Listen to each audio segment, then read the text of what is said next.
1991年1月17日，海湾战争爆发。对当时世界各国的军事评论家来说，这场战争可以说是大开眼界。42天的空袭打碎了巴比伦雄狮的脊梁，100小时的地面作战让萨达姆的70万共和国卫队顷刻之间灰飞烟灭。不到2个月的时间里，联军出击超过10万架次，投下了8.8万吨炸弹，其中表现最亮眼的要数144架 A10 攻击机。总数不到10%的 A10 摧毁了以军近一半的坦克和装甲车，以及一系列其他地面目标，甚至还包括10架地面上的战斗机与2架在空战被 A10 击落的直升机。直到战争结束，美军仅损失了5架 A10， 任务完成率达到 95.7%。但就是这样一款飞机，美国空军却是被迫研发的。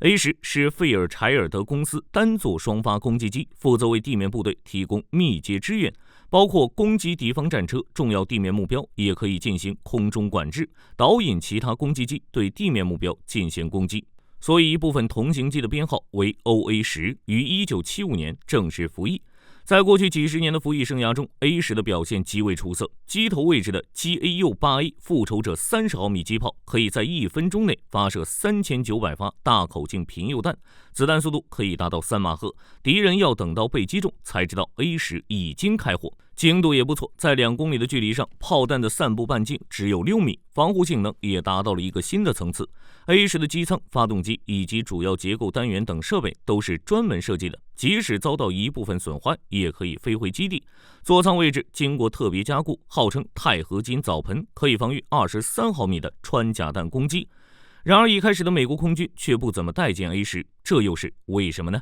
？1947年，美国空军正式从陆军分离，成为独立军种。分家之后，陆军就只能操纵旋翼机和轻型固定翼飞机，所以美国空军必须承担对陆军提供密接支援的任务。不过，此时的美国空军对密接支援任务不感兴趣。由于在2战期间成功大规模空袭德日后方的能源、运输与重要工业设施，美国空军认为距离前线越远的目标对战争的影响越大，所以更倾向于打击敌人后方目标，发展类似F-105这种高空高速的战斗轰炸机。而 F-100、F-105、F-4 都不适合执行密接支援任务，巡航速度太快，飞行员在目标上空的停留时间太短，很难辨识目标，陆军也无法获得持续的火力支援。一般情况下，为陆军提供密接支援的任务都是交给2线战机或者多用途飞机执行。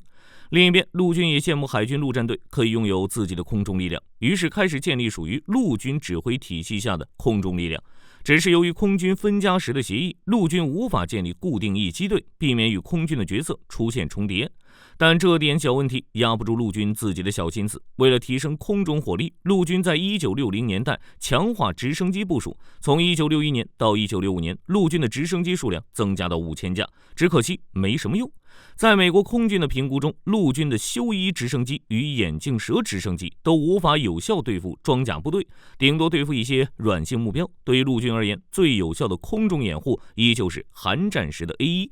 只是 A1 还是螺旋桨，已经相当老旧，即将从美军退役。加上在20世纪60年代，以苏联为首的华约国家加强了装甲兵的建设，特62、特64的服役，使得华约在坦克方面对北约形成数量与质量上的优势。这些都促使陆军发展更强的直升机。1965年，陆军提出一款重型攻击直升机的研发计划，并制成了一架原型机。同时，面对苏联的装甲机群，国防部也坐不住了，希望建立专门打击苏联装甲部队的空中力量。面对陆军与国防部的压力，美国空军面临如果不发展专用机种，可能会减少预算，并将对地攻击任务及配套机种还给陆军。于是在1966年，美国空军正式开展 AX 计划，研发一种专门用于密接支援的机型，性能要高于螺旋桨动力的 A1， 成本低于海军的 A7。1970年 AX 计划的需求彻底定型，美国空军要求新攻击机需要装备涡轮风扇发动机，能携带4300公斤的武器装备，在指定地区巡逻2个小时下的作战半径为400公里，起飞距离低于1219米，机动性足够好，可以在300米的高度运动自如。预计部署600架飞机，每架的采购成本为140万美元。为了降低成本，提高原型机的性能，如果美国国防部采用了先飞再买的采购制度，1970年5月，美军需求案下发给12家公司，其中包括波音、希斯纳、菲尔柴德、通用动力、洛克希德和诺斯罗普等公司。1970年12月，空军宣布诺斯罗普和费尔柴德的设计案进入原型机设计与竞标阶段。1972年5月，诺斯罗普的原型机 YA9 与费尔柴德的原型机 YA10 进行第一次飞行。YA9 机身细长，布局比较正常，采用平直的上单翼与上反角的平尾，发动机贴在机身两侧，起落架较短。YA10 也就是现在的 A10。经过284个飞行小时的对比之后，费尔柴德的 YA10 获胜。不得不说，这个决定相当正确。虽然 A10 一直被人说丑，但 YA9 更丑。1974年4月底 ，A10 投入生产，首架生产型于1975年10月试飞，同年装备空军。就性能而言 ，A10 并没有辜负美国的期望。作为首款专门密接支援的攻击机，成功跻身于美国20世纪70年代开始投入使用的4大主力战机。在美军的计划里 ，A10 需要担任近距空中支援、低空攻击、空中救援、武装侦察等任务。实际作战时 ，A10 都是两结队，以时速500公里，在300米以下的低空，甚至是以227公里的时速，在9.2米的低空进入战场打击敌人。一般情况下，飞行员接到地面申请或者预警机的命令后，就会依托地形掩护进入目标区，直接以目视寻找敌人。A10 典型的攻击战术就是发现敌人之后，一边俯冲，一边将红外干扰弹药释放出去，避免遭到敌方红外制导导弹的攻击。一旦攻击完毕 ，A10 就会立刻拉起脱离目标，之后再次俯冲攻击。一般情况下 ，A10 都是在50米的高度，以210公里的时速飞至目标3公里附近开炮，再以300米的作战半径做180度转弯脱离。为了弥补速度上的不足，美国空军选择了以空间换时间的方式。A10 各作战单位会提前划分责任区，之后轮流升空进行战斗巡逻。每架 A10 可以在目标区上空巡航2个小时以上，期间发现敌人后立刻实施攻击。只是这种方式虽然打击速度更快，但也给 A10 带来了一定的问题，暴露在敌方防空火力的时间较长。如果执行纵深打击任务，那就更危险了。为了减小被击中的可能，美国空军除了加强 A10 的电子战能力和贴地发现能力外，还采取与武装直升机联合作战的战术。1986年10月至1987年6月，空军让 A10 与 AH-64 阿帕奇进行组合实验，结果表明先进空中联合作战编队战术相当成功。在这种联合作战中，阿帕奇的主要任务是捕获目标，将信息传给 A10， 由后者对目标实施攻击。这种战术的关键就是 A10 能够接收来自阿帕奇的目标信息，并在平视显示器上显示。有了阿帕奇使用激光指示器锁定目标， A10 可以打了就跑，不必等待小牛导弹击中目标。如此一来 ，A10 生存力大幅度提高。也正因如此，美国空军在条例中规定，严禁在没有其他战机护航的情况下执行此任务。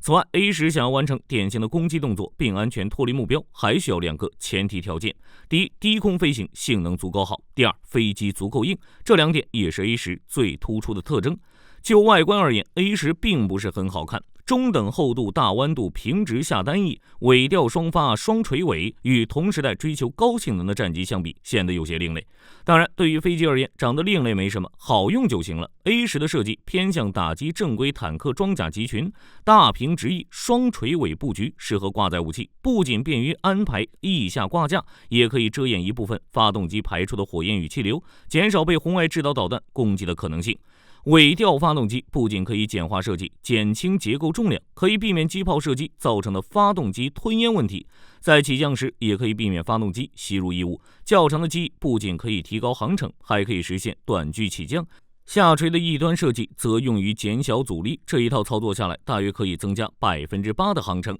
为了提高 A10 的安全系数，菲尔柴德公司在 A10 座舱周围安装了一个由钛合金装甲板制成的澡盆，厚度达到了38毫米，内侧衬有防弹纤维，装甲总重550公斤。机腹下方则配备了50毫米厚的钛合金装甲，可以抵御23毫米穿甲弹的直接攻击，以及57毫米高爆弹的间接攻击。美军曾使用23毫米机炮及7.62毫米机枪对 A10 进行射击测试，就算是不考虑驾驶舱的防弹力 ，A10 的致命区域仅为一般战机的1/10。此外 ，A10 的主要结构都是鱼肚设计，机身大梁主结构框都是双套的，比如液压操纵系统，机身两侧各一个，并且有装甲保护。如果在实战中这两套系统全部被破坏，还可以使用钢缆控制飞机。两台发动机之间的间距也很大，同时损坏的可能性非常小。如果其中一个损坏，碎片不会影响另一个发动机，而且即使一台发动机起火 ，A10 也能飞回基地。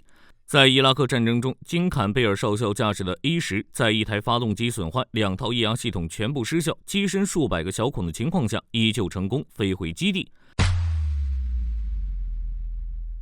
2003年4月7日，在伊拉克多风的清晨，第332远征战斗队第75中队的金坎贝尔少校与他的机队队长、中队指挥官里克特纳上校驾驶着 A10 在密接支援后背区盘旋，等待交战区的陆军呼唤支援。支援命令发来后，金坎贝尔与里克特纳前往北巴格达桥附近，轮流对伊拉克军队展开火力打击。不过，伊军的地面防空部队也不是吃素的，看到 A10 飞来之后，就立刻将防空炮上扬，将目标从地面上的陆军转向空中的 A10， 并由伊军士兵举起了热红外防空导弹。当坎贝尔对伊军进行最后一次扫射时，不幸被敌方防空导弹击中，飞机立刻向左滚动并向下坠落。他立刻在飞控计算机上输入命令，试图控制飞机，但没有响应。伊军防空导弹破坏了 A10 机尾的两套液压管路，里面的液压油迅速漏光。液压系统被破坏之后，飞机的方向舵、襟翼以及其他关键的飞行组件，甚至是起落架都无法继续工作。坎贝尔明白，如果选择跳伞 ，A10 就会落下巴格达市区，不仅会影响巴格达的居民，就连他自己也无法保证安全。在这种情况下 ，A10 的最后一套保护系统就发挥了作用。在飞行操控方面，除了两套液压系统之外 ，A10 还配备了钢索操控系统，飞行员仍然可以使用钢缆带动舵面，直接控制飞机飞行。唯一的问题就是会耗费相当大的体力。同时 ，A10 机翼下方安装的起落架主轮，轮距较宽，收起时仍会有一半露在外面，并可以再转动。即使被迫机腹迫降，也不至于与地面直接摩擦而遭受严重损失。在紧急时刻 ，A10 的起落架甚至可以依赖重力将其甩下来。对于 A10 而言，即使被敌方导弹击中，也依旧有机会成功返航。坎贝尔启动钢索系统后 ，A10 开始爬升，并离开了巴格达区域，但地面的高射炮依旧从各个方向对他们进行射击。在飞到安全区域后，坎贝尔开始对飞机进行自检，只是由于设计原因，坎贝尔无法看到机尾的损伤。里克特纳上校驾驶另一架 A10 对坎贝尔的 A10 进行战斗伤害检查，发现机身右侧和尾部破损，右侧水平舵上出现一个足球大小的破损，虽然受损严重，但飞行状态良好。之后，坎贝尔驾驶这架受损 A10 成功降落。在地面检查时，维修人员发现这架 A10 的一台发动机与两套液压系统全部损坏，机身上存在数百个小孔，起落架、刹车系统、稳定器等系统大部分都遭到损坏。最重要的是，这并不是个例，在海湾战争中 ，A10 机队飞行了8000多架次的飞行，但仅损失了5架 A10，其中20架飞机返回时受到了严重的战损，另外45架飞机返回时受到了轻微损坏。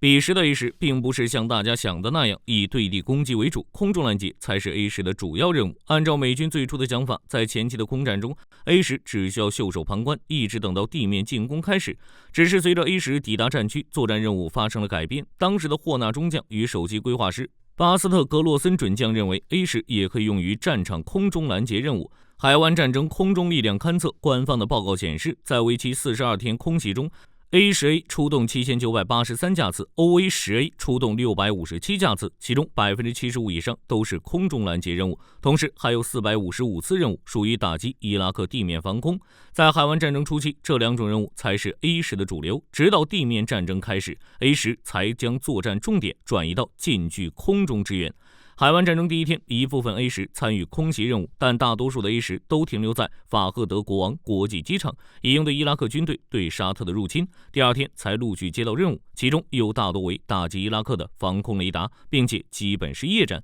实际作战时，每架 A10都携带标准武器载荷：6枚 Mk82 炸弹，1枚小牛导弹，1枚电势制导导弹，2枚用于近距离格斗的 AIM-9M 响尾蛇。不过，美军此时部署到海湾的 A10并非全能，没有自动驾驶仪，没有无线电高度计，武器投送系统也需要进一步改进。重点是，当时的 A10并不具备夜间攻击能力，这也就意味着飞行员只能依靠夜视眼镜与经验，深入伊拉克和科威特攻击与防空相关的地点。有意思的是，最初的夜袭非常成功，数百次的夜间任务，美军没有损失一架 A10。只是这里存在一个问题，如果在3000米甚至是更高的高度飞行，可以使飞机很大程度上免受伊拉克防空炮的袭击。但是 A10很难识别目标，于是从1月31日开始，霍纳中将允许 A10放低飞行高度，在2000米至1200米之间发起攻击。只是降低飞行高度虽然提高了轰炸的精度，但 A10受伤的概率也随之增大。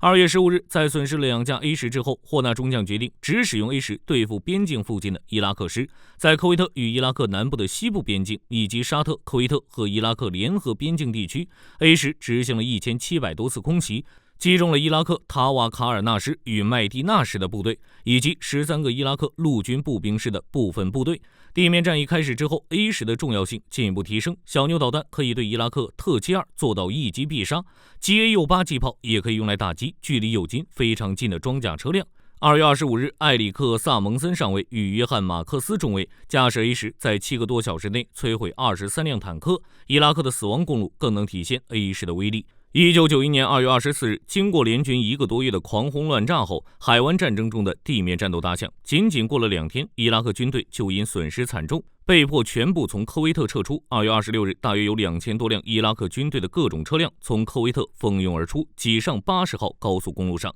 这支庞大的车队很快就被美军的1-8预警机发现，并召集美军飞机对其发动攻击。海军陆战队的 A6率先行动，投下大量实验集束炸弹，打击这支车队的头尾，从而造成交通堵塞。随后 A10赶来助战，在接下来的10个小时内，大批美军飞机对这些伊拉克军队发起轮番打击。与此同时，在80号高速公路东面，伊拉克共和国卫队第1装甲师正在沿着8号高速公路撤退，同样遭到了美军打击。在1991年2月26日至27日的空袭中，大约有2000多台伊拉克车辆被摧毁。直到战争结束，美军仅损失了5架 A10，任务完成率达到了 95.7%。战争期间，90%的小牛导弹都是由 A10发射。也正因 A10出色性能，在海湾战争之后，美军就开始将资金向 A10倾斜，对其进行升级。A10最为人诟病的问题就是其简陋的航电设备，很难想象为美军立下了汗马功劳的 A10连自动驾驶都没有。早期的 A10航电很一般，一门 GA-68机炮占据了机体的绝大部分空间。不过为了打坦克，还是装备了 AGM-65小牛导弹使用的 TVM 系统，但最初的 A10没有装备任何可以提供远距离开火的导引设备，实际攻击时完全依靠机炮和火箭等视距内的非精准火力，或者是 AGM-65小牛导弹。很多的 A10飞行员会专门给自己留下一颗小牛导弹，客串红外目标吊舱用来打夜战，或者是利用导弹本身提供的影像遥测器，将影像传送至 A10驾驶舱为导弹指引操作。在最初设计 A10的时候，美军只打算让其执行近战空中火力支援，在这种飞机上装备太复杂的电子系统会造成一定的浪费，后勤维护也会更加困难，所以最初的 A10仅配备了基本通讯元件、雷达预警系统以及 TAC-EN 导航设备，连自动驾驶都没有。服役一段时间后，美国空军考虑到如果在西欧国家部署 A10会经常受到天气的干扰， A10的感应元件及航电设备无法正常使用，于是费尔柴德在1977年为美国空军提供了一种双座式全天候改良方案，但最后还是没有被采用，于是 A10只能使用它的航电，一直撑到了20世纪90年代。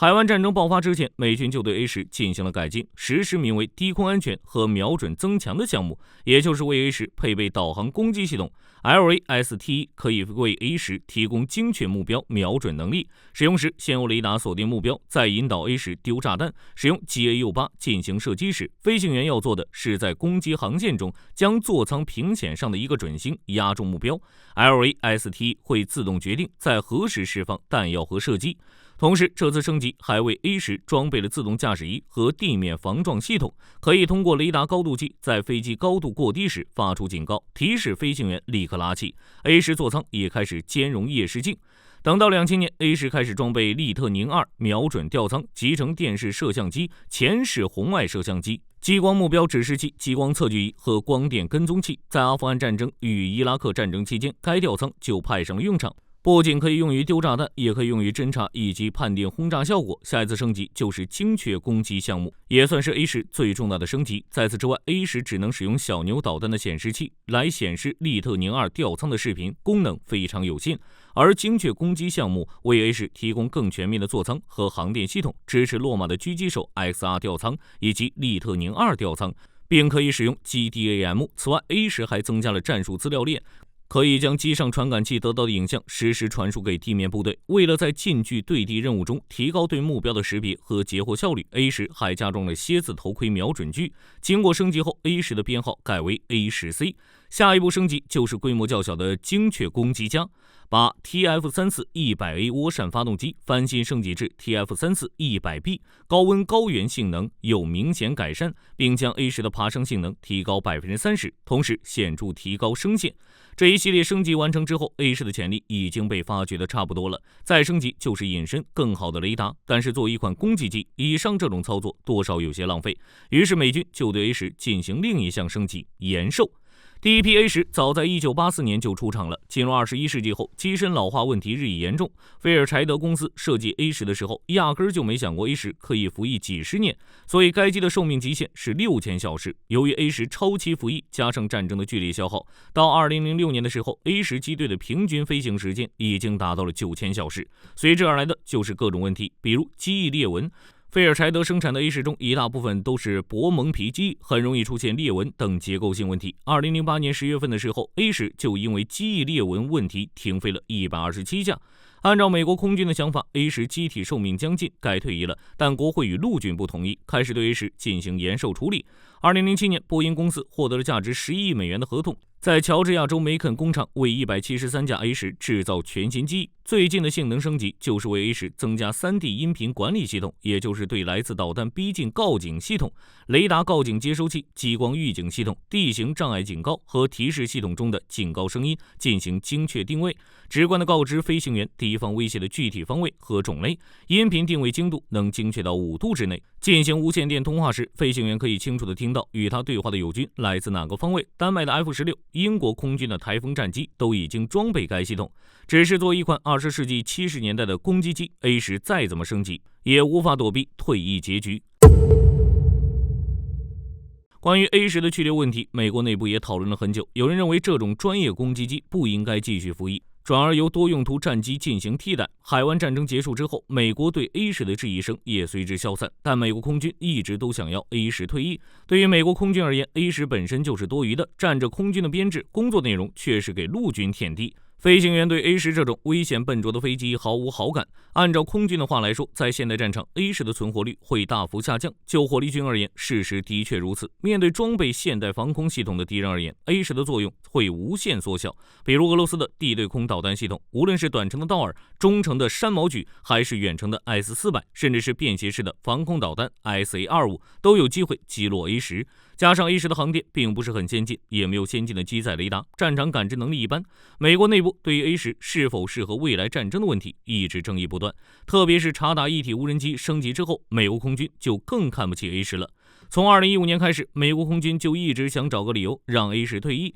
然后给其他项目腾资金，只是国会与陆军不愿意，没有替代品。20世纪80年代，美国空军尝试使用 F-16挂 GA-68机炮吊舱，承担 A10的对地攻击任务，编号 A16，希望通过 F16的高速性能达到更好的生存能力。但实际测试证明 ，F16无法承担复仇者机炮开火时的后坐力，炮弹出现了严重散射，设计精度太差，生存性能也比不上皮糙肉厚的 A10。F35的近距空中支援能力也很有限。2019年，美国空军为了给 A10找个接班人，安排 F35与 A10进行一次 PK， 测试 F35能否胜任舔地的工作。结果自然很明显，单论对地攻击能力，服役近40年的 A10明显更胜一筹。简单来说 ，F35只能丢下炸弹后快速离开，而 A10可以低空低速盘旋扫射。所以每次空军以预算战略方向为理由提出退役 A10时，总会遇到阻拦。直到2022年，美国国会批准了21架 A10退役，退役的 A10属于国民警卫队，之后会有相同数量的 F16进行补充。只是 A10退役之后，对地支援任务还是要继续的。那么谁来接替他的位置？就当前的战场情况而言，低空盲区已经被防空雷达、红外光电观瞄系统给填上了，或许在和平时期还能钻低空的空子，但是在战时，地面作战部队的头顶上肯定有完备的低空防空掩护。现代战争中，敌方的野战旅可能会迅速占领一个50公里长、50公里纵深的所有制高点，形成远中近的防空体系。天上战机待命值班，有预警机预警，电子战机执行电子压制，坦克在冲锋时也有野战防空系统在一旁待命。如果美军无法完全获取制空权， A10这种需要近距攻击的飞机还没靠近就会被拦截，一架带有装甲的攻击机根本不够看。如果获取制空权，无人机也能干攻击机的活。就火力军而言，美国大概率不会继续研究一款新型对地攻击机，而是选择无人机执行对地打击任务，比如捕食者无人机，作战成本更低更有效。一架无人机的火力比不上 A10， 但无人机造价低， A10全寿命成本分摊到每个作战小时，价格是$17,716。相比之下， F16的每个作战小时成本为$22,514，而 MQ-1B 无人机的作战小时成本只为$3,679。目前，美国空军装备了140多架 A10， 国民警卫队装备了80余架，美国空军预备役司令部装备了50多架，加起来大约共有280余架 A10。但是，按照美国空军参谋长查尔斯·布朗的说法，在未来的5到6年之内 ，A10将从美国军队中彻底退役。等到2030年前后 ，A10这位传奇攻击机就要彻底消失在江湖里了。当然，火力军相信，即使 A10退役，他的传说依旧会在江湖传唱。